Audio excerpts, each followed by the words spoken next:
Hi, Mommy daw kuripot here. Look what I'm doing right now.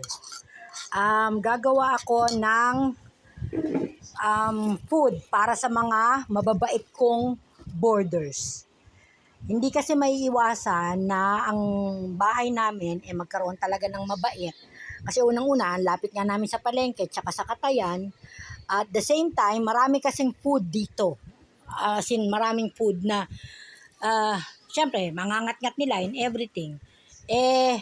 Pag iniisip ko, okay na nga sana na border ko sila eh.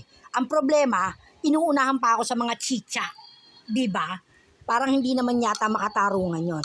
This is made out of oatmeal. Pwede rin yung harina.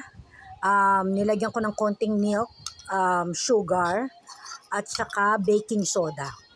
Yan. Nagawa ko na to before, effective naman. So, at least in-effortan ko sila, di ba? O, yan na. Sige, bye guys! Kiss yun!